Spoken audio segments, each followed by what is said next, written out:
uyu munsi we hano uhari rwa rukuta twubatse uzajya gusenga bitewe n'ibyo uvuye hano uyu munsi wowe utatekerezaga ko bishoboka, uzajya wibutsa Imana ngo niba ntanakiranuka, ibuka ko kuri ya tariki y'uyu munsi ku itariki 8 z'ukwa karindwi hari ifoto nifotoje imbere yawe, basi imbere impamvu yatuma nanjye hari icyo nkorera. Debora ntabwo twabonaga ari umuntu wo gukira, ibi mbabwira ni ukuri. None se umuntu wibukuswa yageze kuri segonderi, kuko ibyo byose hano hari ka segonderi nubwo bigaga imyaka 2, yari umukobwa ukuze ntabwo yari uruhinja, ariko akibutswa kwambara, bakamwoza, bakamwibutsa ko atashokoje buri kimwe cyose. Noneho rero icyo nibuze kurenzaho waravuga ati sinzi n'igihe yarangirije. Mu minsi yose Debora yabaga hano, iyo yabaga atambuka na directeur umunsi yakoraga akazi, ubwo yazaga muri biro abantu bose akabavuyanga, akazenguruka amakarasi yose atitaye ngo harimo mwarimu, akamusohoramo akavuga ati mushake amatrice n'ibishaka, abanyeshuri akabavuyanga, niba wandika ikayaka yiko akubega yari magambo yari umusazi bwite. Ariko yaba yatuje akaba ari umwana mwiza, ariko utazi kwikorera bya bintu byose bavuze. Nyuma rero yaje gukira, duciye muri make. Uyu munsi no mukobwa y'umwe murabona no mukobwa mwiza, ejo n'ejo bundi azadutumira mu bukwe bwe. Birashoboka. Kandi ibyo biba ikirimo gikomeye cyatumye ntangira kwa kundi kare, nagira ngo twe uriya abanyeshuri natwe twabaye abanyeshuri, ariko niyo turi mu bintu ubijyamo ari ukugurudika gusa, kubera ko bavugije umuziki ari yakumva ari ukwibyinira gusa, ariko ntuhe agaciro icyakuzanye ngo unavuge ngo sari igihe gishyikiye naca mu zihe nzira kugira ngo gikemuke. Uyu yakize atari bya binini by'indera, kuko ibinini yarabiretse, igihe cyarageze Imana iramusezeranira namukiza. Uyu munsi ni umukobwa muzima ubasha kujya hariya agahanga, akajya imbere y'abantu akaririmba, agakora ibintu byose, akiyoza. Uyu munsi yitegeye arizana, ni muzima, ni Imana yabyikoreye ubwayo, nta muganga n'umwe uyigizemo uruhare. Ibyo rero nibyo tuba duhagaze imbere yanyu tuvuga, kugira ngo mumenye neza iyo Mana tuvuga ni bwoko ki. Buriya nkunda uriya musore w'inyuma iyo ari habyina, nigeze kumutumira hariya nkorera, ndamubwira ndagukunda, ntabwo nkunda wenda uko asimbuka cyangwa uko agira gute, ahubwo nkunda ko ibyo akora uba ubona bikora bimurimo. Nabimubonye rimwe ari kuri Asembo, nazindutse mu gitondo mbona no kuri Asembo arasimbutse no kuri Asembo se mu rugamba rw'abantu bose. Burya hariho umuntu ukigira umutima yuko yumva ibintu bimurimo bigaragaza nk'uko biri muri we. Buriya mujye mutinya kiriya kintu, kuko ibyo ukora ni nako Imana izaguhamagara. Niba ukora nabi uzahamagarwa nabi, niba ukora neza uzahamagarwa neza. Niba ukora nabi uzahembwa nabi, ariko niba unakora neza uzahembwa neza. Mureke rero duharanire gukora neza kugira ngo natwe tuzahembwe neza. Ndumva nshatse naciraho uko yarangije, nyine yarangije akize. Ibi nibyo yavuga ati ziramenye ko byagenze. Twabaye urwo rugamba njye nibwo igihe kimwe nari ndi i Kigali, ikigo cyose babura umuntu n'umwe ushobora gufata Debora ngo amushobore, arababwira ngo ni matrice wenyine yashaka. Directeur yarampamagaye ndatega ndagaruka da, je nari ngiye ngo ndabireka muri urwo rwego. Ariko Imana ikura umuntu aho hantu, none uyu munsi ahagaze imbere yanyu ababwira imirimo n'imbaraga n'ibitangaza Imana yakoze. Birashoboka ko Imana yamurindiye aho kugira ngo nyine umunsi azahagarara kubwire nawe wumva ko hahandi wazaga wibwira ko bidashoboka, na nyuma ya zeri irakora. Nta na kimwe cyananiye Imana. Ubu ngiye mvuze ibyanjye, ntabwo uyu munsi nabiteguye, nzabishakira undi munsi, reka nihere y'ubwo n'abagira icyo avuga.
ariko murumvira ijwi ry'amayitabi wangu ry'iryaconye. Twaranyweye twakoze imiti bimwe bw'imwe amaje mukigira mukani twisomo twinyana. Twebwe twararumwaga rukatumena, wagera imbere ya prefede tuvuga ariko umaze imiti. Jenetse mahamari nk'amapera, ni umutipe wese ashakaga kurya amapera. Jye nabyukaga nakuru akabyuka muramba. Haleluya. Katubabwire harabaye imihaka. Imana yacu ifite umugongo mugari, iraduheka igasimbiza igatwikira.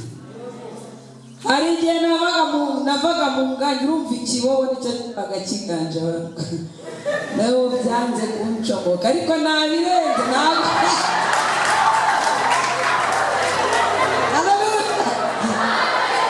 Murabona nari umumama mwiza se? Murabona nari umumama mwiza? Imana yanyijije gucoma. Reba ya maso afite ukuntu angana, yarebe yakoze ku myotozi. Nazo baziki prefede zetide yanjye rimbarakatanga ariko mukantwari wabaye utajya gukora purakatanga ariko wanga nawe gakubundi yagiye bamukijama wangu. Byarangiye nasi kirere cye, ariko reka mbabwize ukuri, Imana iriho. Twebwe twari twarapfuye byararangiye, nta yandi mahitamo tugezwe twugata, ariko manu nabizanye buri mbarasuka wayi mbarasuka murayizi.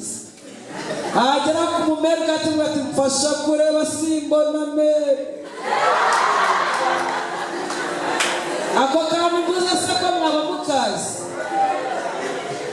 fasha kureba simbona mere. Ubwo nabaga ndi kumusaba ibiryo mane nashonje nakuyeho.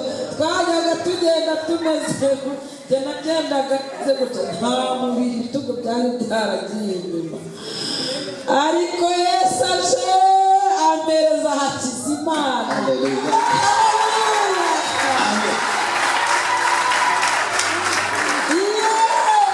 Ndagira ngo mbatangarize, murabona umumama mwiza rati. Amaso yanjye mwana nasigaye ndeba noheje se. Ari n'imbabazi, ananasika neza se. Ari ibi mukorera Imana n'umutima wanyu wose. Mwirinde ibiyobyabwenge birangiza. Twebwe twabinywaga n'abandi bajama twararanaga ingangi, bikumva ari bwo buringiti wako, kugira ngo niturara ibiraro tutaza kwikanga imirindi y'ibisambo tugaheza. Nabyumvishe.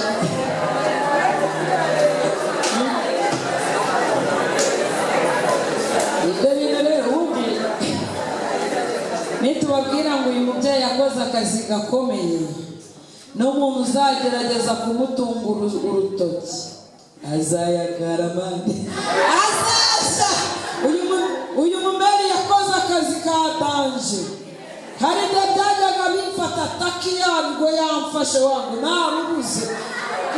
Narubuze nakwibuka famiye na ubujyana ndi hafi na famiye. Iwacu nari hakurya igifumba.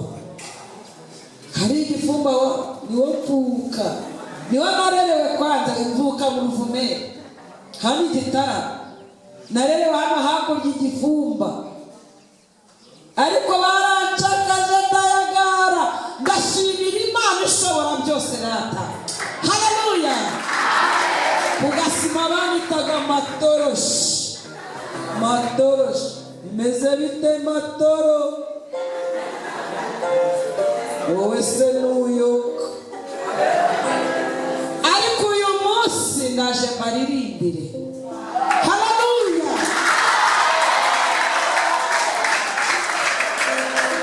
Imana yacu igihindura amateka agahinduka.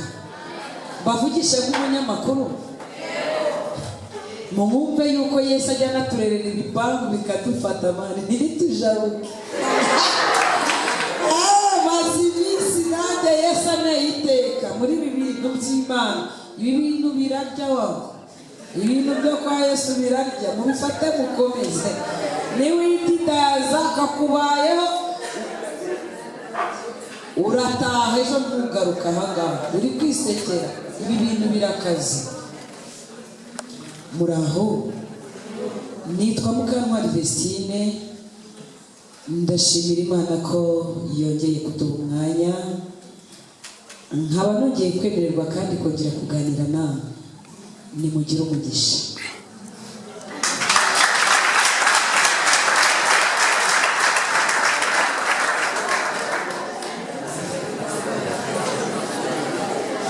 Reka umwanya ukurikiyeho duhe Debora indirimbo ye asoze kugira ngo na gahunda zindi zikomeze.